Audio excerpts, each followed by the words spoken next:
Boa noite, eu sou o Ariel Crepaldi. E eu sou o Pedro Cavesso. E esse é o podcast do Criminalistas. Desenterrando.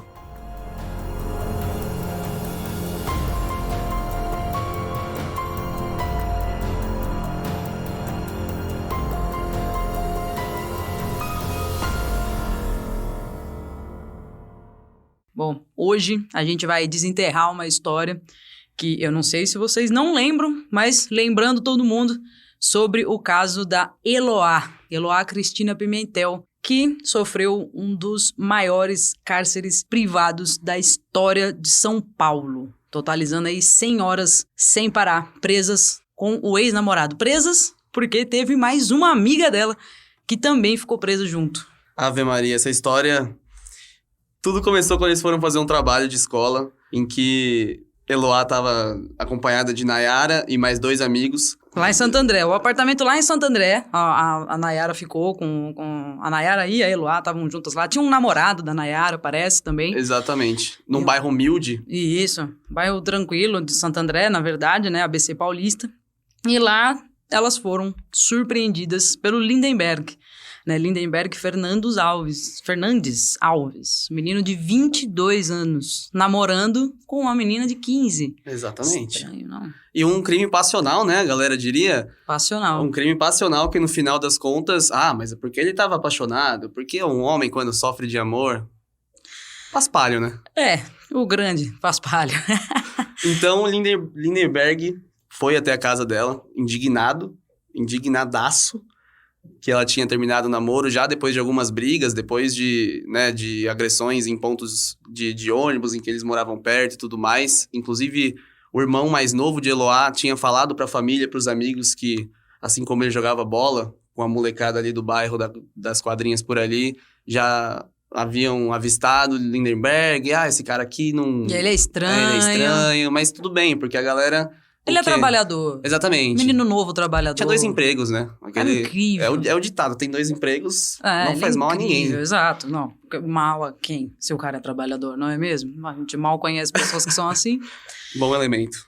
Bom, o irmão já avisou todo mundo, avisou a família. A família, na verdade, pensou, bom, melhor a gente conhecer esse menino, né? Então, a mãe chegou a conversar com o menino, entraram em contato com ele, fizeram um jantar, né? Conheceram ele e fizeram aquelas famosas perguntas, qual a sua intenção com a minha filha, quantos anos você tem, porque você tá querendo namorar uma menina tão nova, né, e ele, com algumas regras, ele foi aceitando, dizem os pais, né, ele foi aceitando, não, tudo bem, por mim não tem problema, o que eu mais quero é ficar com a Eloá, enfim, a Eloá é a mulher da minha vida, todo esse papo.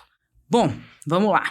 Voltando à parte do apartamento, quando eles estavam lá no apartamento, já no primeiro dia, quem percebeu que as coisas estavam dando errado foi o irmão da Eloá, porque ele tinha sido levado pelo Lindenberg até um certo ponto, o cara deu uma carona pra ele de moto e o irmão ficou pra trás. E ele foi sozinho pro apartamento. Então ele voltou sozinho pro apartamento da Eloá, onde ela estava realmente sozinha com todos os menores de idade, né? Os amigos dela fazendo aquele trabalho. No começo, o Lindenberg tentou agredir os meninos e logo a polícia já apareceu, já tinha viaturas, então começou o rebuliço aí. Importante avisar também que a polícia veio, né, realmente veio até o local, porque após ele ter deixado o irmão mais novo ali de moto, dado uma carona pro cunhadinho até então, um dos pais, como a gente não poderia deixar de falar, um dos pais dos integrantes do grupo de estudo ali, percebeu que tava demorando muito, que aquele clima tava meio ruim, né? O ex-namorado nervoso e tal, cobrando a menina. E aí um dos pais veio até esse prédiozinho, né? Desse conjunto habitacional um pouco mais humilde e chamou, né? Vem, desce aqui e tal. E a partir disso, já os vizinhos falaram, alguma coisa errada tá estranho. Aí chamaram a polícia e... a polícia foi praticamente o primeiro contato, né? Eles começou. mal conseguiram contato com o Lindenberg. O Lindenberg Exatamente. já estava agressivo, ele já chegou agressivo, Exatamente. Decidido no que ele ia fazer, né? Dizem algumas das pessoas que estavam em volta, que viram. E a Nayara também, ele repetidamente falava que ele só ia sair de lá com a Eloá morta. Era a única opção, dele, que ela não vai ficar mais com ele, porque ela tá com medo dele, então a única saída ela era morta, ou seja, ele já avisou todo mundo o que ia acontecer.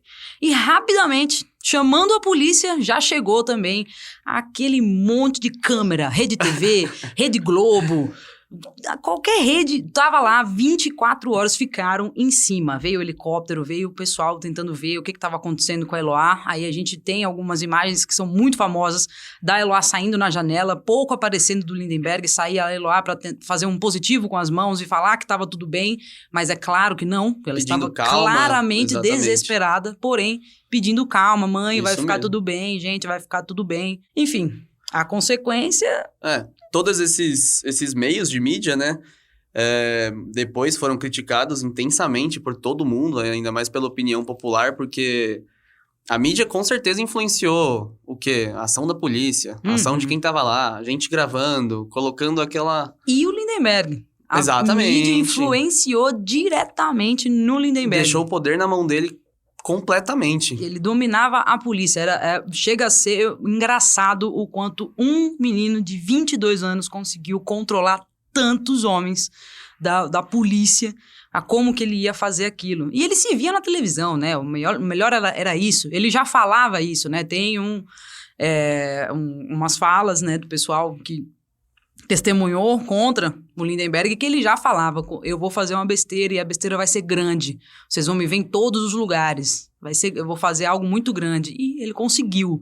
Então, ele estava lá com a cara na televisão, o pessoal dando fama para ele, porque ele aparecia o tempo todo, né? Então, ele se vendo na televisão, se ouvindo num jornal, vendo a polícia acontecendo, e a polícia obedecendo as pessoas, o que ele falava, as pessoas com certa dó dele, né? Na época, né? Poxa vida, o Lindenberg é um menino trabalhador, ele só está apaixonado, ele só quer a namorada dele de volta.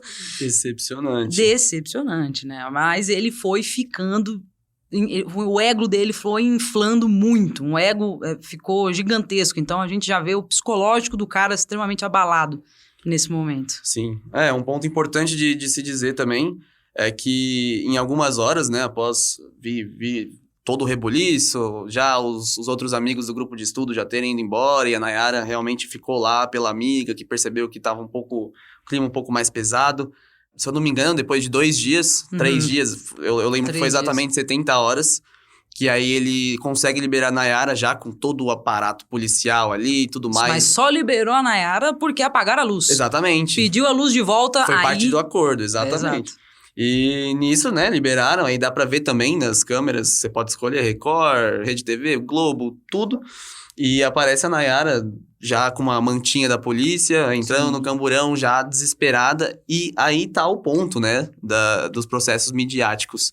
O porquê que não esperam até então a vítima, porque ela também foi vítima, né, de todo aquele susto, né? Se recuperar. Já deram entrevista ali no camburão, falando, mas o que tá rolando? O que você acha que ele quer? E sem expectativa moral nenhuma desse sujeitão, né? Não, foi um dia. No dia 14 de outubro, às 10 horas e 50 minutos da noite, é que ela foi solta e pôde ir para casa. Os jornalistas realmente cobriram a libertação dela.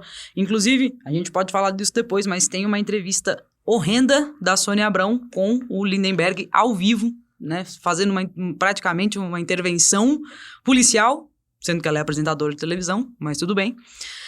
Quando a gente chega já no dia 15... No dia seguinte, a Nayara volta pro cárcere privado. Porque os policiais pediram, né? Eles acharam uma boa ideia, uma menina de 15 anos intervir, né? E fazer o papel, né? De ir lá, acessar aquele lugar, falar com o Lindenberg e tentar, mais uma vez, libertar a Eloá. E a ideia... foi por água abaixo. Não é óbvio que não deu certo. Com a certeza. Menina voltou pra dentro da casa, ela foi sequestrada mais uma vez. Ou seja, não deu um dia inteiro, ela voltou pra dentro do cárcere. Exatamente. Nesse mesmo dia, a Polícia Militar não só acionou a sua melhor equipe, mas como também acionou o Grupo de Ações Táticas Especiais da Tropa de Choque da Polícia Militar, que aí eles já conseguiam ter aquele plano de putz, por onde a gente vai entrar? Porque isso aqui tá saindo fora do controle, ainda mais com a influência da mídia, aquela coisa toda. Fica emocionado, não tem total. como. E, né, já vieram agentes e agentes que você vê em filme, aquela coisa, o que também dá, né, pra pontuar, aquele lance de também romantizar aquela situação de ser, putz, a gente vai uma aventura. vai pôr um enquadramento aqui, porque vai ficar, putz, emocionante pra quem isso a mídia assiste, fazendo isso é absurdo. Os policiais de super-heróis. Isso é um absurdo. No caso, deveriam, sim, estar lá e tudo mais, mas, pô, com tudo isso de... enquadramento de câmera e, pô, trilha sonora enquanto rola, com replay. Pô, você não romantiza uma situação assim. A gente ouve as gravações, estamos aqui, ao vivo, e agora os policiais estão entrando na casa, eles vão procurar o Lindenberg, uma aventura, né? Eles narram como se fosse realmente uma aventura. Enfim, a polícia diz ter ouvido um disparo que veio de dentro da casa, o que a Nayara veio a negar depois, mas isso a gente fala mais tarde. E, com isso, já foi o suficiente. A polícia decidiu, em 3 dias que eles podiam ter intervido de alguma forma, eles explodiram aquela bomba, né? Uma bomba... de porta. Que assusta, né? Fechadura, que arromba a fechadura pra e a intenção é assustar as pessoas, fazer com que elas fiquem desnorteadas e percam o controle para que a polícia conseguisse entrar, né? No caso, tentaram arrombar a porta, mas o Lindenberg já tinha pensado nisso. Olha que engraçado, ele colocou a mesa e as cadeiras na porta. Não é? Para que a polícia não tivesse acesso, para que fosse mais difícil o acesso da polícia dentro do apartamento. Isso resulta em ele ter tempo suficiente para reagir, né, devido ao ataque da polícia. E isso porque ele pediu para a polícia, hein, gente, eu não vou sair daqui e vou para cadeia. Eu não vou sair daqui, vocês não vão me prender. Eu vou sair daqui ou morto ou a Eloá vai sair morta. Eu vou me matar se eu matar ela. Não vão me prender. Ele estava dito e certo que não ia ser preso. Então, esse tempo da polícia tentar arrombar o apartamento foi o suficiente para o Lindenberg mirar na Nayara, dar um tiro na Nayara. Pegou no rosto dela, ela conseguiu, né, escapar, assim, né? Foi um pouco de raspão, machucou a mão e o rosto pela proteção mesmo que ela fez.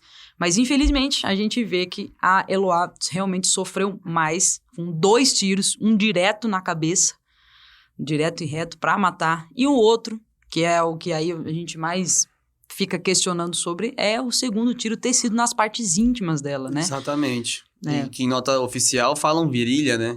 Falam virilha. Até em nota oficial da gringa falam que é a região da virilha, mas claramente não, porque a gente sabe que em violência doméstica ou, né, que já inclui o feminicídio, essa machismo simbologia, também. Exato, essa simbologia de machucar ali as partes íntimas da mulher ou outros exemplos que dão o rosto para desconfigurar. Sim. Então, claramente não foi nada sem querer, ele realmente sabia o que estava fazendo.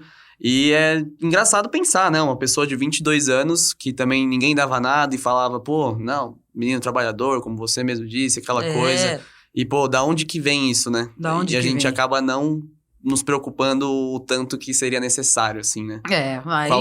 Qual que é a gente esquece origem? O psicológico, né? Exatamente. A gente acha que o psicológico é brincadeira e não é. Se o psicológico dele não tivesse tão afetado, ou não tivesse sido procurado uma ajuda, talvez, no começo, né? Não teria chegado ao que aconteceu. E, infelizmente, Eloá, às 23h30 do dia 18 de outubro, no sábado, foi dada como morta por morte cerebral, decorrência dos 2 tiros que ela tomou aí, né? Enfim, assim foi retirada a vida de uma menina de 15 anos. Uma menina de 15 anos, não tinha nem terminado o ensino médio ainda. Ela tinha tudo para viver ainda, né? E, no fim, a decisão da família, que foi, na verdade, muito, muito bonito, né? Um ponto positivo da história aí, né? Pelo menos. Algo, digamos assim, algo positivo. Exato. Foi que a família decidiu doar, né, os órgãos da Eloá.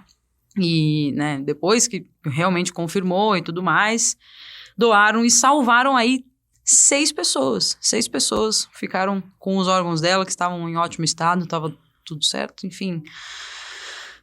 Mas aí a gente lembra de uma cena icônica. Eu lembro, né, de ver as gravações e fotos do velório da Eloá. Não sei se todos se lembram, mas foi um velório que teve uma quantidade absurda de pessoas que não faziam ideia de quem era a Eloá, né? Um total de 36 mil pessoas dentro do velório da menina do que estava no noticiário. Para vocês terem uma noção, 36 mil pessoas é pelo menos quase a metade do Rock in Rio, tá?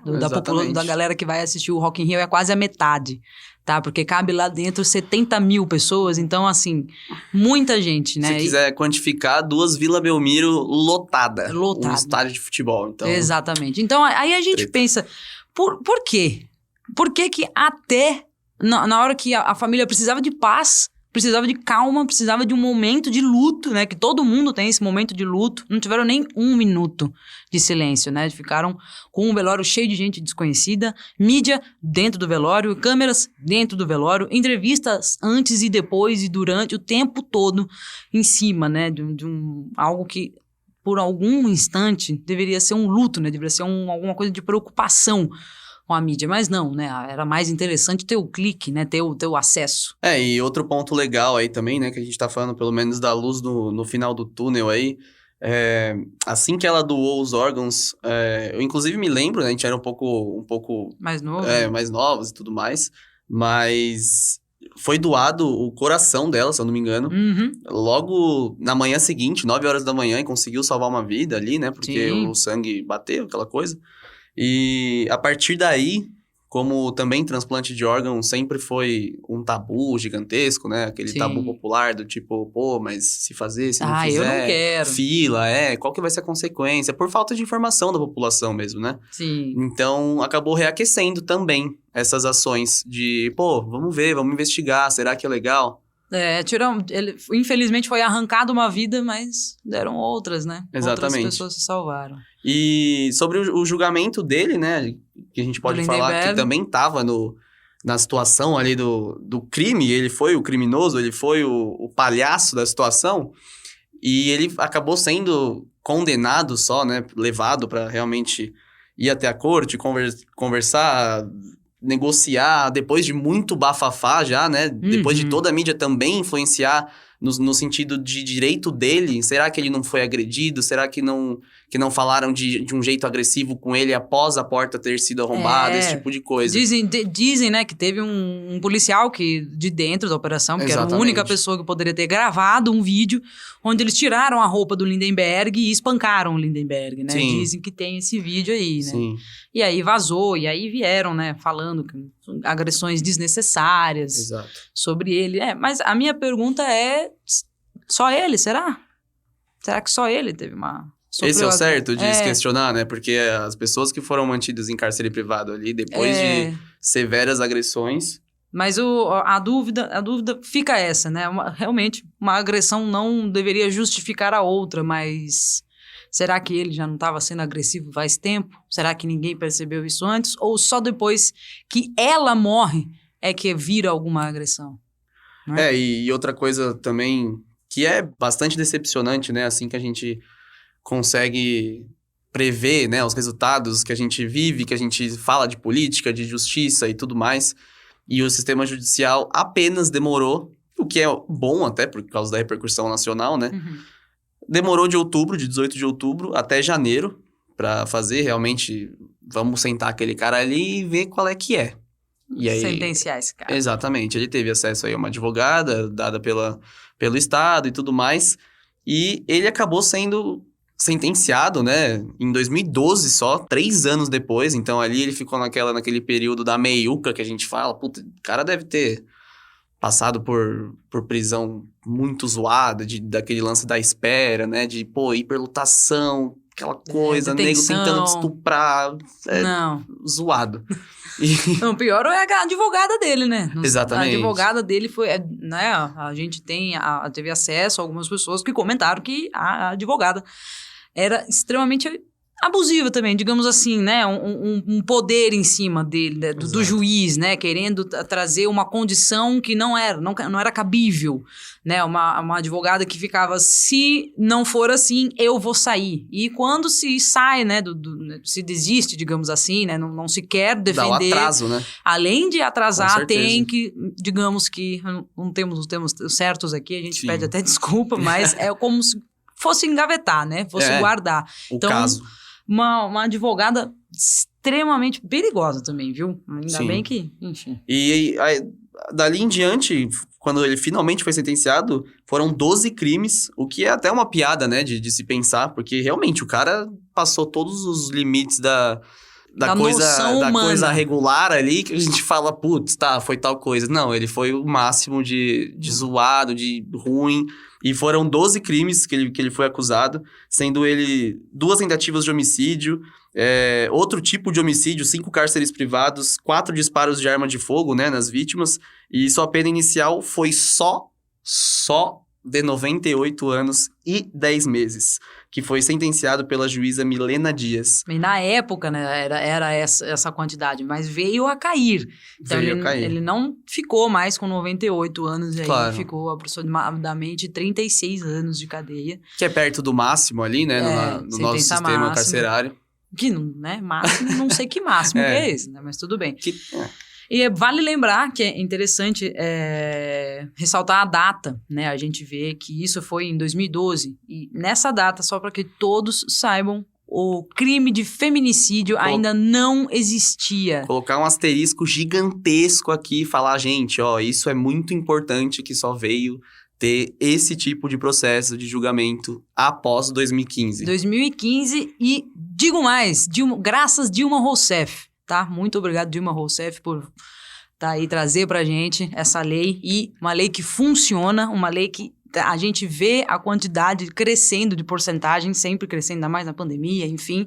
E a gente vê que a Eloá sofreu um crime de feminicídio, porém ainda não existia, já não tinha, né, essa definição, digamos assim. E aí, para falar de alguma coisa boa agora, né, de dentro da mídia, eu gostaria de ressaltar um documentário muito bom. Tá disponível no YouTube, 30 minutinhos se você tirar para assistir. Quem Matou Eloá, lançado em 2015 e dirigido pela Lívia Pérez, né, que vai erguer aí a discussão sobre essa certa porcentagem aí de culpa, tanto dos jornalistas e da mídia, e também um pouquinho dos policiais na morte da Eloá. Tá muito bom esse documentário. Eu recomendo muito que assistam, porque você fica bem sensível assistindo, assim. Você fica tocado com todas as pessoas que vão dando, né, os seus depoimentos e eles vão acompanhando, né, imagens, né, tanto da mídia, tanto da Eloá mesmo, né. Então é bem interessante a gente tá assistindo ainda, vale a pena.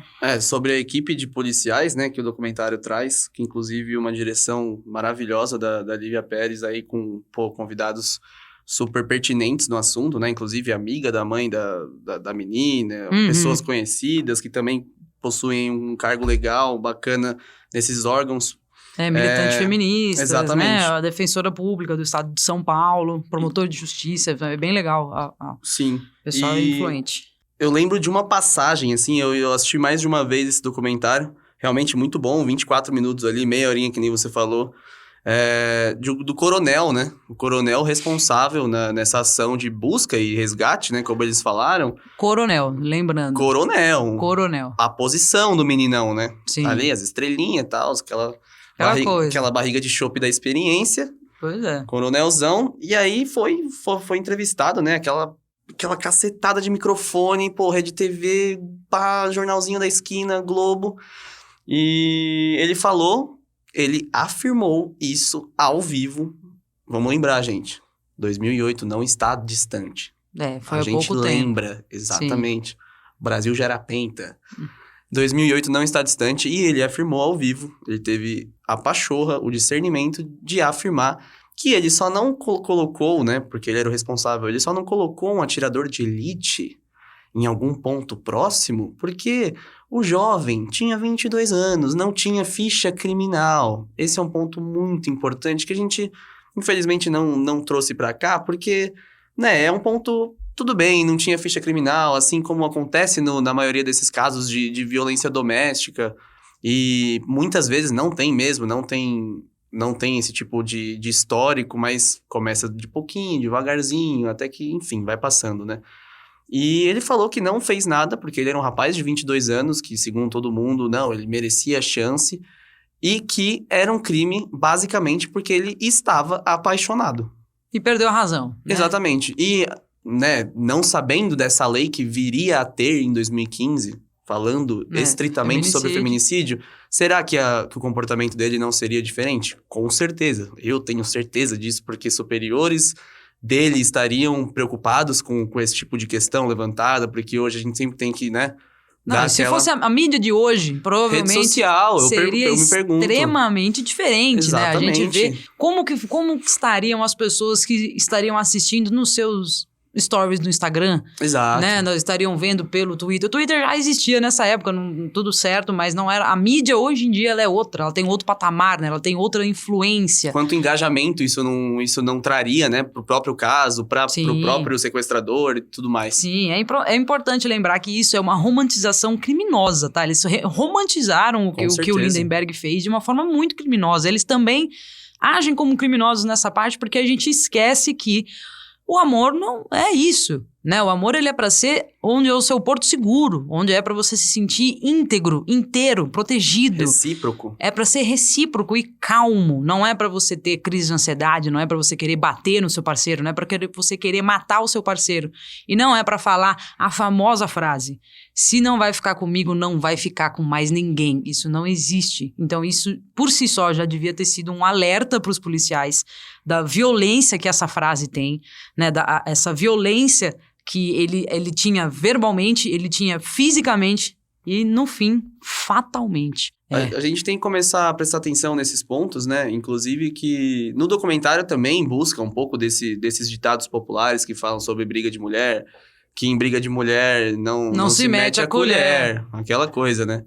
Mas, pô, gente, esse pensamento a gente pode falar que é bem retrógrado aí, né? Então, mete a colher, mete o garfo, mete a faca, todos mete os talheres que tiver for na vida. É. Bota faquinha de peixe. E faquinha de plástico. Garfo de pudim. Não importa. Tudo. Porque você pode salvar uma pessoa. Exatamente. E isso é muito sério. E pode estar do lado da sua porta, né? Pode estar acontecendo do seu lado. A gente não sabe, né? A gente não tem noção. Porque as coisas realmente acontecem normalmente debaixo do tapete. Exatamente pela descrição do cara. Se é um cara bonzinho, se é um cara que não tem já violência, né? No histórico. Enfim, Pedro, diga. Só uma coisa também pra falar, né? Já que a gente tá nesse momento de vamos nos unir pra, finalmente tentar melhorar isso, de qualquer forma possível, a gente pode ajudar o próximo.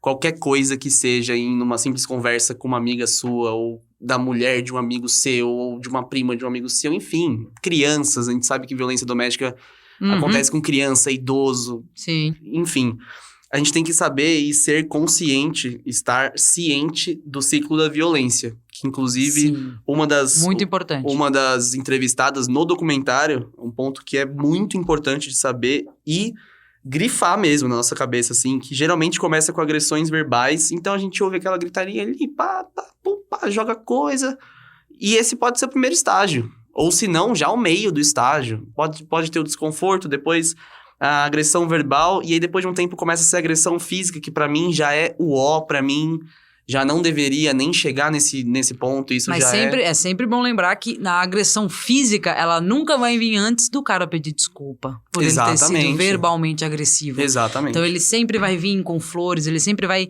agredir você, depois ele vai pedir desculpas. Depois ele vai ser mais agressivo, aí ele vai voltar a pedir desculpas. Depois ele vai aumentando. Quanto mais você aceita as desculpas, mais força ele tem para voltar mais agressivo. E foi exatamente o que aconteceu com a Eloá. Esse é exatamente o histórico. Peguem para ver o documentário, vocês vão conseguir ter esse acesso. Bom, estamos chegando ao fim desse podcast. A gente já desenterrou o assunto, a gente vai precisar enterrar ele de novo agora, voltar ele pro lugarzinho dele. Pedro, uma palavra para resumir esse assunto. Absurdo. Absurdo, é uma boa palavra. E você, seu Ariel? O que você diria? Incoerente.